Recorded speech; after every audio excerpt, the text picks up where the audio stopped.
और जो ग्रामीण क्षेत्र हैं, जो ग्रामीण, चाहे वो कलायत हो, चाहे वो पुंडरी हो, इन सब विधानसभाओं में बहुत भयंकर तरीके से मार्जिन आम आदमी पार्टी को वहां पे मिलने वाला है।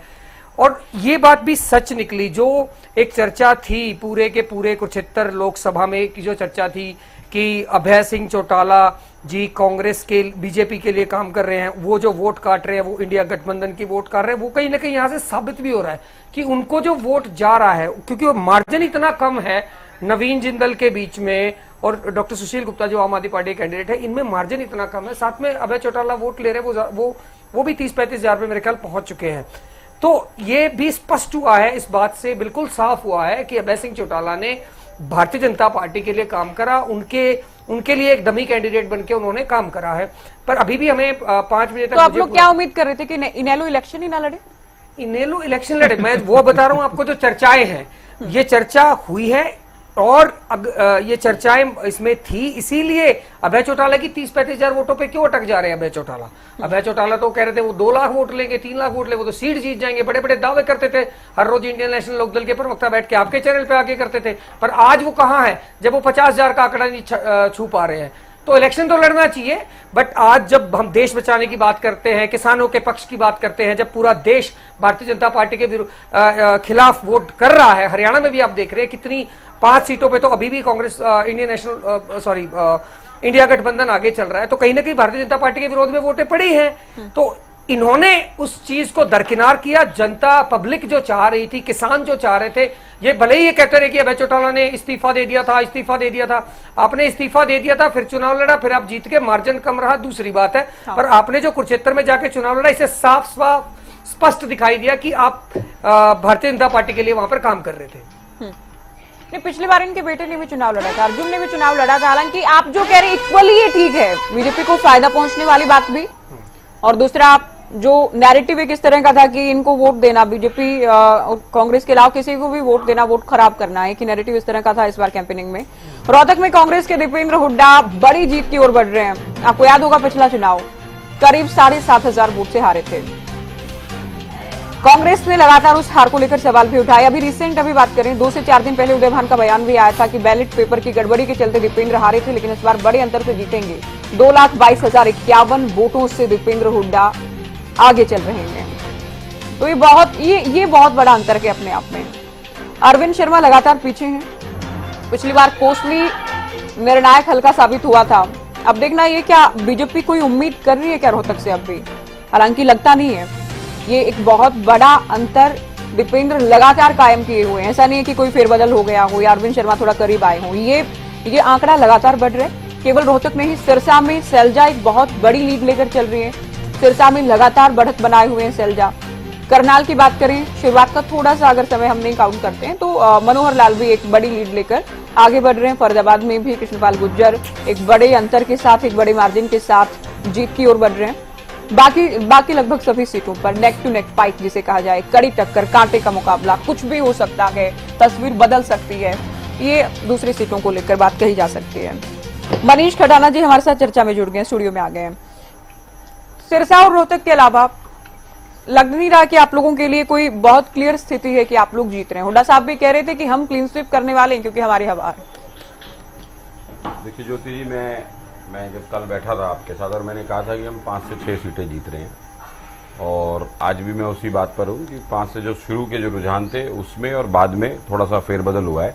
लेकिन आज जो देश की और जो हरियाणा की स्थिति है और जो वोटरों का मन है वो पूरे देश के सामने है। जिस तरीके से 400 पार और जितनी बड़ी, क्योंकि बहुत बड़ी इवेंट मैनेजमेंट कंपनी है और हिंदुस्तान के उन गरीब लोगों का पैसा, हिंदुस्तान के टैक्स पेयर का पैसा जिस तरीके से एडवर्टाइजमेंट में भारतीय जनता पार्टी ने लगाया है, शायद उसका अगर 10 पैसे भी कहीं और लगाया होता तो देश की और प्रदेश की एक और बड़ी खबर, वोट काउंटिंग से जुड़ी एक बड़ी जानकारी आपको दे रहे हैं। बड़ा अपडेट इस वक्त का, सिरसा में कांग्रेस की कुमारी सैलजा बड़ी जीत की ओर बढ़ रही है।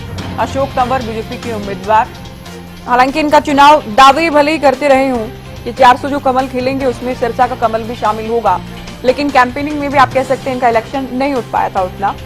ये प्रचार में भी दमखम तो खूब लगाया गया था, लेकिन सैलजा शुरुआत से आगे नजर आ रही थी। 2,23,000 से अधिक का अंतर है। बीजेपी के अशोक तंवर लगातार पीछे चल रहे हैं। बीजेपी के मोहनलाल बड़ोली भी पीछे हो गए। देखिए सोनीपत सीट, वो सीट, यहां भी फेरबदल लगातार हो रहा है। सोनीपत में भी कांटे की टक्कर है। सतपाल ब्रह्मचारी शुरुआत में आगे थे, मोहनलाल बड़ोली फिर आगे आए, अब फिर से सतपाल ब्रह्मचारी आगे निकल गए। देखना ये है कितना आगे निकले, क्योंकि ये मार्जिन बहुत कम गए, केवल 497 वोटों से। ये केवल विधानसभा नहीं, जिस बात का जिक्र कर रहे थे पंजेटा जी की विधानसभा जितना अंतर, ये एक पंचायत चुनाव में आप इस तरह का अंतर शायद ही देखते हो, एक सरपंच के चुनाव में शायद देखते हो। हालांकि अभी बहुत सारे वोट वो हैं जो काउंट होने बाकी हैं, लेकिन अभी तक जितने राउंड कंप्लीट हुए जिन जिन हलकों में, कहीं कोई पार्टी मजबूत है, कहीं बीजेपी मजबूत है, कहीं कांग्रेस मजबूत है, तो उसके आधार पर पल पल ही तस्वीर बदल रही, आंकड़े बदल रहे हैं। 500 से भी कम वोट का अंतर है। इतना दिलचस्प मुकाबला है कि आप टीवी स्क्रीन से नजर हटा ही नहीं सकते हैं। हर पल चुनाव बदल रहा है, हर पल रुझान बदल रहे हैं। सोनीपत में बहुत कड़ी टक्कर है। पिछली बार भूपेंद्र हुड्डा ने चुनाव लड़ा था और रोहतक के बाद दूसरी ये सीट थी जहां मार्जिन बहुत अधिक नहीं था, करीब 1.5 लाख से भूपेंद्र हुड्डा हारे थे। लेकिन जिन सफेदों की हम बात करें जहां लीड नहीं मिल पाई थी, सफेदों से चूंकि सतपाल ब्रह्मचारी आते हैं और ब्राह्मण समुदाय से आते हैं, तो कांग्रेस ने कार्ड तो कहीं ना कहीं तमाम समीकरणों को ध्यान में रखते हुए खेला था। अब कामयाबी उस पर मिल पाती नहीं मिल पाती देखना होगा। मनीष कटाना जी रोहतक में आगे हैं, ठीक है, सिरसा में भी एक बड़े मार्जिन से सैलजा आगे चल रही है, लेकिन सोनीपत में जो नेक टू नेक फाइट है, इसका क्या कारण आप मान रहे हैं? ज्योति जी, चाहे सोनीपत की बात कर लें, चाहे फरीदाबाद की बात कर लें, चाहे गुड़गांव की बात कर लें, और जो इवेंट मैनेजमेंट कंपनी है, जिस इवेंट के तहत पूरे देश में और प्रदेश में जो माहौल बनाया जाया था, जिस तरीके से वोटरों को गुमराह करने का काम किया था, जिस तरीके से बहुत बड़ी बड़ी बातें की गई थी, वो सारी जनता के सामने है और शायद आज सबके सामने है। अगर नेट टू नेट फाइट कहीं चल रही है तो एक तो वो party net to net fight में जो 10 साल से सरकार से बाहर है, जो सत्ता से बाहर है, जिस पार्टी की इमेज को खराब करने के लिए सत्तारूढ़ पार्टी ने पूरे धन बल का इस्तेमाल किया। 10 साल से सत्ता में है, उनकी एंटी इनकम्बेंसी का फैक्टर भी तो काउंट करें ना आप। एंटी इनकम्बेंसी तो जो थी वो तो है, लेकिन 10 साल में सरकार के किसी मंत्री ने अपना रिपोर्ट कार्ड लेके तो जनता के पास जाए। मुझे एक सांसद का नाम बताओ जो जनता के बीच में गया और जिसने कहा हो कि ये मेरा रिपोर्ट कार्ड है, ये मैंने काम किया है। हर आदमी मोदी के नाम पर वोट मांग रहा है और मोदी जी जय श्री राम राम के नाम पर वोट मांग रहे हैं। 2024 में जहां हम साइंस की बात करते हैं, टेक्नोलॉजी की बात करते हैं, चंद्रयान 4 की बात करते हैं, वहां आज भी हम मंदिर की बात कर रहे हैं, आज भी हम मंदिरों में फंसे हुए हैं। तो ये देश को और देश के युवा जो आज जागा हुआ है, वो एक सोचने का विषय है कि हमारे को इंफ्रास्ट्रक्चर की बात करनी चाहिए, हेल्थ की बात करनी चाहिए, एजुकेशन की बात करनी चाहिए, टेक्नोलॉजी की बात करनी चाहिए, साइंस की बात करनी चाहिए। हमारे को देश को कहां लेकर जाना है? मंदिर मस्जिद तो देश में पहले भी थे, आज भी और आगे भी रहेंगे।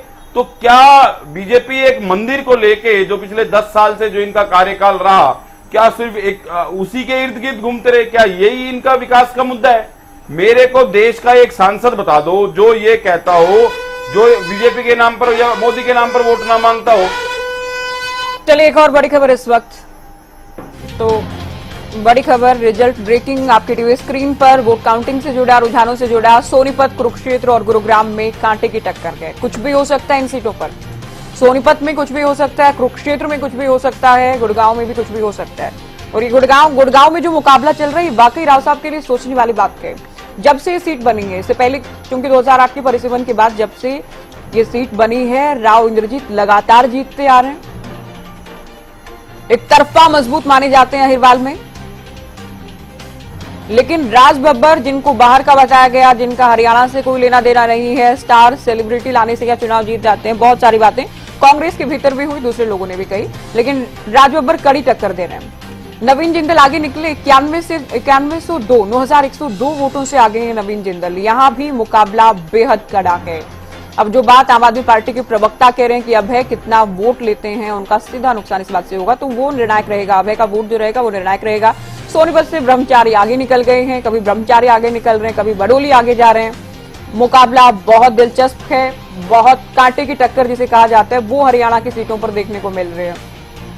तो गुरुग्राम में भी बेहद कांटे की टक्कर है, सोनीपत में भी कांटे की टक्कर है। ये बड़ी खबर आपको बता रहे हैं। सोनीपत के कांग्रेस उम्मीदवार सतपाल ब्रह्मचारी 497 वोटों से आगे हैं। इनके लिए बड़ोली ने बार बार कहा कि इनका सोनीपत से कोई लेना देना नहीं है, इनको लेकर भी बार बार सवाल उठाए गए। तो गुड़गांव का हम आपको बता रहे हैं कांटे की टक्कर, सोनीपत की जानकारी हम आपको दे रहे हैं कांटे की टक्कर, हिसार से देखिए हम टीवी स्क्रीन पर ग्राफिक्स के जरिए टैली के जरिए आपको बता रहे हैं रणजीत चौटाला पीछे चल रहे हैं हिसार से, ये भी हम आपको जानकारी दे रहे हैं। सिरसा का हम बार बार बता रहे हैं कि सिरसा में शैलजा कहीं ना कहीं एक अच्छे वोट फीसद के साथ जीतने वाली हैं, एक अच्छे अंतर के साथ जीतने जा रहे हैं। दीपेंद्र भी कोसली से ही उम्मीद थी और कोसली में भी लीड मिलती नजर नहीं आ रही भारतीय जनता पार्टी को। खटाना जी आप फटाफट बात कंप्लीट करें, उसके बाद बत्रा जी का रुख कर रहा हूं। देखिए ज्योति जी, देश में और प्रदेश में, पूरे देश में जिस तरीके का चुनाव के जो रिजल्ट आ रहे हैं वो सबके सामने है और वो जनादेश सबको उस बात का सम्मान भी करना चाहिए। और जितनी भी पार्टी चुनाव लड़ रही हैं उन पार्टियों को ये ध्यान में रखना चाहिए कि आप किस मुद्दे पर चुनाव लड़ रहे हैं और देश में क्या मुद्दे अहम है। 10 साल के कार्यकाल में वास्तव में हरियाणा बहुत पिछड़ा है। हरियाणा जो विकास में एक रफ्तार पकड़ा हुआ था, वो 10 साल के कार्यकाल में एक भी, जो हरियाणा के 10 कैंडिडेट हैं, मुझे कोई एक कैंडिडेट ये आके बताए कि उसने, चाहे वो गुड़गांव की बात करे, चाहे रोहतक की बात करे, चाहे सिरसा की बात करे, चाहे अंबाला की बात करे, यहां तक कि सीएम मनोहर लाल की स्मार्ट सिटी की बात करे कि भैया हमने स्मार्ट सिटी जो गुड़गांव से उठाकर स्मार्ट सिटी को करनाल ले जाया गया, एक स्मार्ट सिटी को गुड़गांव से उठाकर फरीदाबाद ले जाया गया, वो सारे शहर लोकसभा ये बताएं कि स्मार्ट सिटी में हमने ये काम किया या हमने ये काम किया। मेट्रो जहां की जहां खड़ी है, हॉस्पिटलों की हालत वैसी की वैसी है, बस स्टैंड की हालत वैसी की वैसी है, कोई भी एक भी चीज। और जितने भी ये एक महीने का जो भी टर्नओवर रहा, एक महीने में जितने भी सांसदों ने, जो टिकटार्थी थे, जो इनके प्रत्याशी थे, जब उन्होंने वोट मांगनी शुरू करी तो मैंने आज तक किसी एक प्रत्याशी की ये नहीं सुना कि जी ये मैंने अपने हल्के में काम करा है और मुझे काम के नाम पर वोट दिया। पीछे छूट चुके हैं ना मुद्दे, किस मुद्दे को जनता ने सीरियस लिया, समझा, वोट किया, वो तो पीछे की बात है। अब जो हो रहा है हम तो उस पर बात कर रहे हैं ना। देखिए जो अब जो रुझान आ रहे हैं, आज की बात कर लीजिए खटाना जी। जो रुझान आ रहे हैं, रुझान नेट टू नेट फाइट के आ रहे हैं। नेट टू नेट फाइट का मतलब है जिन नए जो हमारे जो वोटर थे, जो कोई गुमराह भी हो जाते हैं, जब बड़े बड़े एडवर्टाइजमेंट चलाए जाते हैं तो गुमराह होना कोई बड़ी बात नहीं है। और जिस तरीके से फाइट नजर आ रही है, इस तरीके से पता चल रहा है कि हरियाणा और देश का नागरिक जागरूक हो चुका है। और जो सरकारें आज से पहले मनगढ़ंत कहानियां सुना कर लोगों को बेवकूफ बनाती थी, अब आगे देश में ऐसा नहीं चलेगा। देश में और प्रदेश में काम करके नेताओं को दिखाना पड़ेगा, नहीं तो जो ये लोग सोचते थे। मैं बीजेपी से सवाल कर रही हूँ। बत्रा जी, आप लोगों ने चुनाव प्रचार के दौरान खूब ये कहा कि हुड्डा साहब को केवल अपने बेटे की सीट से मतलब है, बाकी कांग्रेस जीते हारे उन्हें कोई लेना देना नहीं है। लेकिन अब ये रुझान क्या कह रहे हैं, 5 से 6 सीटों पर कांग्रेस आगे चल रही है। देखिए रुझान वाली बात मैं पहले ही बता चुका हूं, जब तक अंतिम रुझान नहीं आएगा, जब तक कहना बड़ा मुश्किल है कि रुझान किस तरफ जाएगा। अभी भी वही की वही दिशा, कांटे की टक्कर में 3-4 सीटें हैं। जैसे अभी गुरुग्राम की राव इंद्रजीत जी आगे हो गए, फिर मैं देख रहा हूं आपके चैनल पे फिर पीछे हो गए। ऐसे ही सोनीपत की बात करें, ऐसे ही 3-4 सीटें हो रहे हैं जिनके अंदर ऐसा दिशा में आ रही है। लेकिन धीरे धीरे स्थिति क्लियर होके बीजेपी के पक्ष में आएगी, ये हमें विश्वास है। और देश की बात करें, हमारे ये इको फिक्स करा ठीक है आपसे बात प्लीज जरा आप बोलिए, साथ साथ आप बोलिए भी। जी अभी साथ ही हमारे अपने मनीष जी कांग्रेस प्रवक्ता कह रहे थे, अभी मैं इनसे रिक्वेस्ट करूंगा मुद्दों को छोड़ के आज मुद्दों की बात करते हैं कि कौन सी स्थिति में कौन सी पार्टी आ चुकी है। देखिए तीसरी बार मोदी सरकार बनने वाली है और आपके चैनल के माध्यम से लगभग 300 सीटें आज भी एनडीए के पास हैं। चलिए एक और रिजल्ट ब्रेकिंग को बता दें। रुकिए, आप अभी रुकिए, आएंगे आपके पास। एक और बड़ी जानकारी हम आपको दे रहे हैं सोनीपत में कांटे की टक्कर के। इससे पहले हमने आपको बताया कि करीब 500 वोटों से आगे चल रहे हैं ब्रह्मचारी, लेकिन देखिए क्या बदलाव देखने को मिलता है। तो सोनीपत में कांटे का मुकाबला बीजेपपी और कांग्रेस के बीच, मोहनलाल बडोली और ब्रह्मचारी के बीच एक बहुत करीब की रेस चल रही है। कभी वो आगे निकल रहे हैं, कभी बडोली आगे निकल रहे हैं। 389 वोटों से आगे तो हैं, लेकिन अभी मार्जिन कम हो गया है। 389 वोटों से आगे हैं सतपाल ब्रह्मचारी। तो 400 से भी कम वोट का ये देखते हैं वोट काउंटिंग पूरे होते होते तस्वीर क्या बनती है। बत्रा जी, लेकिन आप लोगों ने क्या नहीं किया? आप लोगों ने अशोक तंवर को लेकर आए, सिरसा से मैदान में उतारा, हिसार से ठीक है निर्दलीय विधायक थे, आपकी कैबिनेट में मंत्री थे, उनको टिकट दिया गया बीजेपी में शामिल करा के। करीब आधे घंटे पहले आप नवीन जिंदल को लेकर आते हैं, तो कोई बहुत बड़ा चमत्कार करने वाली बात या बहुत बड़ा करिश्मा कर देने वाली बात तो नहीं हुई इन उम्मीदवारों को मैदान में उतारने से? देखिए ज्योति, ऐसा नहीं है कि अभी स्थिति सामने भी आएगी। और रही देश के अंदर, प्रदेश के अंदर देश भावना से, प्रदेश भावना से अगर कोई सेवा भाव से कार्य करना चाहता है और वो उस पार्टी में आना चाहता है तो मोस्ट वेलकम। उसके लिए तो सभी दरवाजे खुले हैं सबके लिए। और आप भी ऐसा आगे वाले आने वाले विधानसभा में, उससे अगले विधानसभा में कोई भी देश हित के अंदर काम करना चाहता है, उनका मोस्ट वेलकम। अभी भी अगर आप देखें, आपके टीवी स्क्रीन पे देखें तो 300 के लगभग सीटें एनडीए की आ रही है। तीसरी बार जो मोदी सरकार बनने वाली है। उसके बाद ये अगर कोई कहे कि हाँ जी वो 400, इनकी लड़ाई 400 की थी कि 400 पूरी नहीं होगी, 400 पूरी नहीं होगी। कभी इन्होंने ये सोचा है नहीं कि 300 तो हो ही जाएंगी एनडीए की, और एनडीए की हो जाएंगी या उससे भी ज्यादा होंगी। अभी जैसे अगर हम यूपी की बात करें तो 1000 मार्जिन के ऊपर बीजेपी 1000 मार्जिन से पीछे चल रही है। करीब ऐसे 20 सीटें हैं ऐसी। तो यूपी में भी अगर आपको गठबंधन इतनी कड़ी चुनौती दे रहा है तो ये तो बहुत सोचने वाली बात है आने वाले समय के लिए भी। देखिए ज्योति, जब तक अंतिम राउंड ना आ जाए उस चुनौती को चुनौती नहीं माना जाएगा। जिस समय अंतिम राउंड आ जाएगा, उसका रिजल्ट फाइनल होके आ जाएगा, तभी सीटों का अंतिम राउंड जब आएगा तब अंतिम राउंड की बात करेंगे बत्रा जी, यशपाल बत्रा जी। जब अंतिम चरण होगा या बिल्कुल वोट काउंटिंग हो जाएगी तब बात करेंगे ना। अब जब हम बात कर रहे हैं, करीब 2.25 हो गए, हम इसी वक्त के आधार पर बात कर रहे हैं। हो सकता है आप लोग मजबूत साबित हो सकता है कांग्रेस आगे निकल जाए, लेकिन अब जो चर्चा है वो तो इसी टाइम के हिसाब से है ना। देखिए ज्योति, ऐसे तो अप डाउन चलेंगे हर विधानसभा वाइज। अब मान लो गुरुग्राम लोकसभा की विधानसभा की हम बात करें, मेवात की बात करें तो वहां पे हमें कम वोट मिलनी थी और ऑलरेडी तय था, पता था सबको। बाकी विधानसभा में हमें ज्यादा मिलनी थी बीजेपी को, वो दिखाई दे रही है। तो ऐसे ही हर लोकसभा का गणित है, अलग अलग गणित है। तो उस गणित के तहत भी हम लोग अभी रुझानों को देख रहे हैं, रुझान समझ रहे हैं और राउंड फाइनल करते हैं। एक और अपडेट दे रहे हैं हम मतगणना से जुड़ा एक और जानकारी रुझानों से जुड़ी। कोई बड़ी खबर आपकी टीवी स्क्रीन पर। रोहतक, सिरसा और फरीदाबाद से तस्वीर साफ होती नजर आ रही है। इसमें हम करनाल को भी काउंट कर सकते हैं। तो रोहतक, सिरसा और फरीदाबाद से तस्वीर साफ हो रही है। वो इसलिए हो रही है क्योंकि अंतर बढ़ा है और ये अंतर जो है लगातार कायम है। इसमें कोई फेरबदल या उलटफेर देखने को नहीं मिल रहा। ये बहुत करीब वाली फाइट या रेस नहीं है। रोहतक से दीपेंद्र हुड्डा 2,14,000 वोटों के साथ बड़ी जीत की ओर। तो दीपेंद्र हुड्डा देखिए सीट पर लगातार जीतते आ रहे। 2004 के हम बाय इलेक्शन की बात कर लें, भूपेंद्र हुड्डा के सीएम बनने के बाद 2009 की जीत देश भर की बड़ी जीत में शामिल रही। 2014 में मोदी लहर में भी दीपेंद्र जीते थे। 2019 में बहुत कम मार्जिन से हारे। उसको लेकर भी कांग्रेस अलग अलग तरह के सवाल उठाती रही है। तो एक बार फिर से जीत की ओर बढ़ रहे हैं दीपेंद्र हुड्डा। सिरसा से कुमारी सैलजा 2,28,000 वोटों से आगे चल रही है। ये भी जीत की ओर बढ़ रहे हैं, लगातार बढ़त बनाए हुए हैं। फरीदाबाद से कृष्णपाल गुर्जर 1,46,000 वोटों के साथ बड़ी जीत की ओर। तो बड़ी खबर आपको बता रहे हैं, फरीदाबाद से कृष्णपाल गुर्जर 1,46,000 वोट से आगे चल रहे हैं। रोहतक, सिरसा और फरीदाबाद से तस्वीर साफ होती नजर आ रही है। करनाल में भी बीजेपी जीत की ओर बढ़ रही है। मनोहर लाल लगातार जीत की ओर बढ़ रहे हैं। चलिए जेजेपी का मैं रुख कर रही हूँ। अजय जी, आप लोगों के लिए जेजेपी हमारे साथ है क्या? पीसीआर आप लोगों के लिए कहीं से अच्छी खबर नहीं है। खुद आपकी वारडा से विधायक नैना चौटाला, वो मैदान में आप लोगों ने खूब कहा हिसार की बेटी, पहली बार महिला सांसद, क्या क्या नहीं कहा गया। दूसरी सीटों पर भी आप लोगों ने कहा हम जीत रहे हैं, हम पिछली बार से बेहतर कर रहे हैं, लेकिन अभी तक तो कहीं बेहतर करते आप लोग नजर नहीं आ रहे हैं। तो कहां खामियां रही? क्यों जनता ने आप लोगों को सिरे से खारिज कर दिया?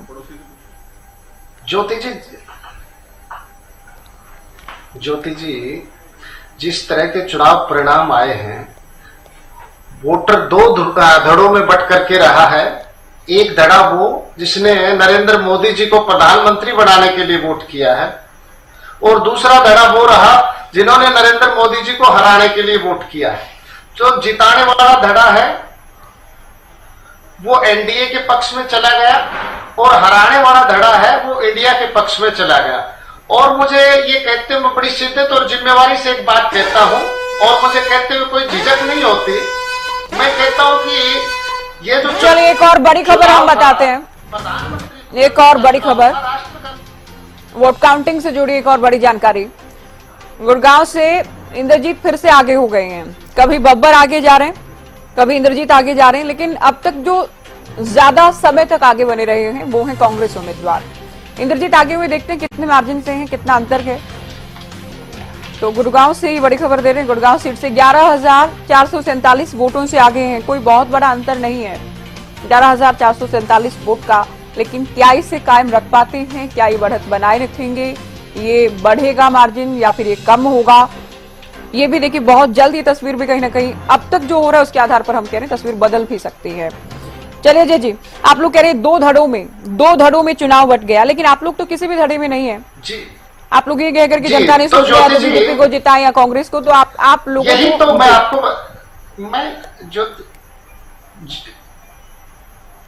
ज्योति जी मैं यही बता रहा हूं कि चुनाव प्रधानमंत्री चुनने का था, तो इलेक्टोरल ने निश्चित रूप से इलेक्टोरल राष्ट्रीय दलों के पक्ष में गए, कोई कांग्रेस के पक्ष में चला गया, कोई भारतीय जनता पार्टी के पक्ष में चला गया। छोटे दलों को निश्चित रूप से, हमारे जैसे छोटे दलों को हरियाणा प्रदेश में इसका नुकसान उठाना पड़ा।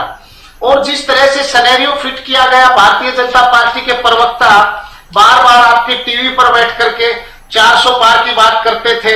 हरियाणा प्रदेश के अंदर जिस तरह से इन्होंने गठबंधन तोड़ा और ये ओवर कॉन्फिडेंस में आकर के कहते थे कि 11 कमल खिलाएंगे। आज हरियाणा प्रदेश के लोगों ने इनको सबक सिखाया कि नहीं? इनको तो व्हाट्सएप यूनिवर्सिटी में एक ट्रेनिंग दी जाती थी कि झूठ बोलो और जोर से बोलो, और इनको एक शेर सिखाया गया था कि आप भारतीय जनता पार्टी के प्रवक्ता इस शेर पर अमल करके बोले कि झूठ से सच से जिससे भी यारी रखें, आप तो अपनी तकरीर जारी रखें, और झूठ बोले जब बेशर्मी से तो आवाज थोड़ा भारी रखें। तो लगातार 2 महीने इन्होंने बड़ी बेशर्मी से झूठ बोला। आज सुबह भी आपके चैनल पर बोल रहे थे कि 11 के 11 कमल खिलाएंगे, लेकिन जनता ने पूरी तरह से जिस तरह के हालात इनको दिखाए हैं, और ये अपने आप में और कॉन्फिडेंस में होकर के कुछ नेताओं ने जो सर्वे रिपोर्ट दिया था कि हरियाणा में जेजेपी से अलग होकर चुनाव लड़ेंगे तो फायदा मिलेगा, वो फायदा आज इनको मिला है।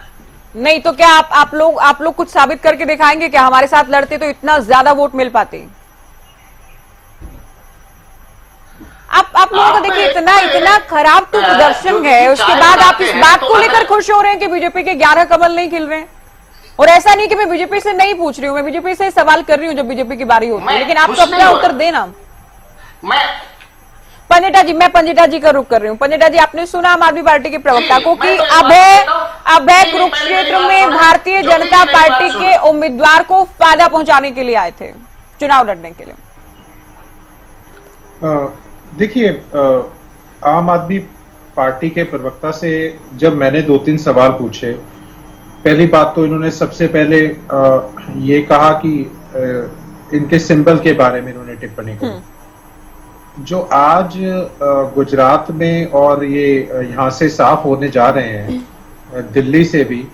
और जब मैंने पंजाब की बात करी तो लेटेस्ट जो मैं देख पा रहा हूँ वो मात्र 3 सीटों के ऊपर आम आदमी पार्टी सिमटी हुई है, 13 में से 7 के ऊपर कांग्रेस का आ रहा है और 1 के ऊपर शिरोमणि अकाली दल का।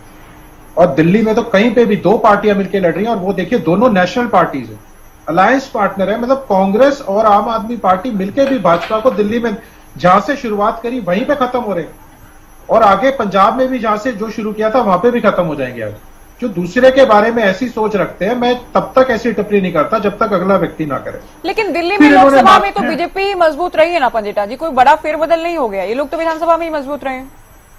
अलग अलग लड़ना और एक साथ लड़ना, कांग्रेस और आम आदमी पार्टी एक साथ लड़ रही है, आप ये देखिए, तब ये हाल है इनका, जबकि सरकार चला रहे हैं दिल्ली में। ये इनके लिए जमीन खींच सकने वाली बात है। दूसरों के ऊपर टिप्पणी करने से पहले इनके एक उत्तर देके उसके बाद डिबेट पे आते। इन्होंने कहा कि अभय सिंह जी का मार्जिन घट गया, हमारे 44% हमारा वोट शेयर, 6% वोट शेयर बढ़ गया। थानेसर के विधायक 44% वोट शेयर कहां पे है रजत जी? हाँ जी, बाय इलेक्शन की बात कर रहा हूं। जब आपने कहा ना इनका वोट शेयर घट गया, वोट मार्जिन घट गया, इलाहाबाद में जब आप कहते इस्तीफा दे दिया, फिर दोबारा लड़ लिया, अच्छा, वहां पे हमारा 44% वोट शेयर था। गूगल करो, गूगल, जानकारी मिलेगी, चक्षु खुलेंगे, नैन खुलेंगे, आपके दिमाग के चक्षु खुलेंगे।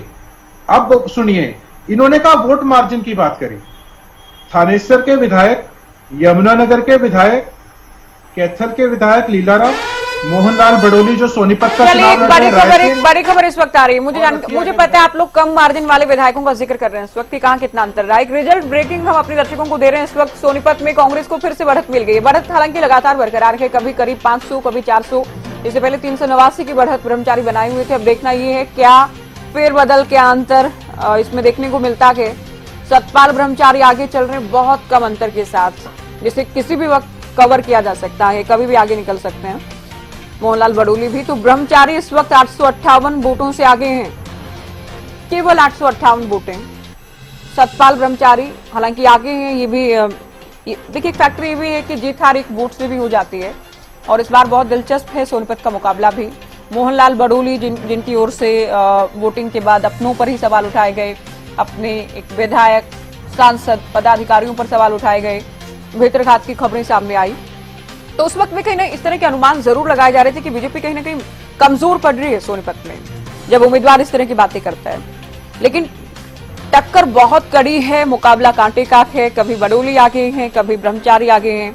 अब 800 से अधिक वोटों से आगे निकल गए सतपाल ब्रह्मचारी। देखना है कब तक इस बढ़त को कायम रखते हैं, इसे बढ़ाते हैं, या फिर ये कम हो जाता है अंतर। बात पूरी कीजिए पंजेटा जी। देखिए, आज को लेकर बात कर लें तो थोड़ा अच्छा है। मैं उसी पे आ रहा हूं। मैंने इतना ज्यादा समय लगाना नहीं था, मैंने पहले ही कहा था मेरे को सिर्फ एक लाइन में और जवाब देना। जिन 5 विधानसभा क्षेत्रों की मैं बात कर रहा हूं, उनमें से एक मोहनलाल बडोली भी है, हरियाणा के मंत्री भी हैं उसमें। इन 5 का वोट का मार्जिन मिला के तब भी अभय सिंह चौटाला जी का मार्जिन ज्यादा था। इसमें अंतर तो है ना, एक तो विधानसभा चुनाव, एक मुद्दे को लेकर रिजाइन कर देना, उसी मुद्दे को लेकर फिर से मैदान में जाना, उसके बाद मार्जिन कम हो जाना उपचुनाव में। ये देखिए अंतर तो है, ये अंतर तो है पंजेटा जी, आप मानेंगे इस बात को। एक और बड़ी खबर इस वक्त, तो इससे पहले हमने सोनीपत की बात की है। सतपाल ब्रह्मचारी आगे चल रहे हैं 858 वोटों से। अब एक और बड़ी खबर, एक और बड़ा अपडेट। बीजेपी के नवीन जिंदल 8089 वोटों से आगे हैं। सुशील गुप्ता और जिंदल के बीच कड़ा मुकाबला। गुप्ता हैं इंडिया गठबंधन के उम्मीदवार। नवीन जिंदल जो कि टिकट दे जाने की करीब 40 मिनट पहले बीजेपी में आते हैं, बीजेपी की ओर से इन्हें टिकट दिया जाता है। ये आप कह सकते हैं कि दोनों ही कड़ी टक्कर एक दूसरे को दे रहे हैं। शुरुआत में गुप्ता काफी देर तक आप कह सकते हैं गुप्ता लगातार लीड बनाए हुए थे, और अब जिंदल की लीड, जिंदल का ये मार्जिन अब बढ़ भी रहा है। ये बढ़त लगातार बरकरार है। जिंदल 8089 वोटों से आगे हैं सुशील गुप्ता से। तो कुरुक्षेत्र में कुछ भी हो सकता है। गुप्ता भी आप खुद देख रहे हैं, सुबह से लगातार हम आपको रुझान बता रहे हैं, वोट काउंटिंग की पल पल की जानकारी हम आपको दे रहे हैं। जिंदल आगे हैं और करीब 8000 वोट से आगे हैं। सुशील गुप्ता इस वक्त पीछे चल रहे हैं। अभय चौटाला तीसरे नंबर पर तो हैं, लेकिन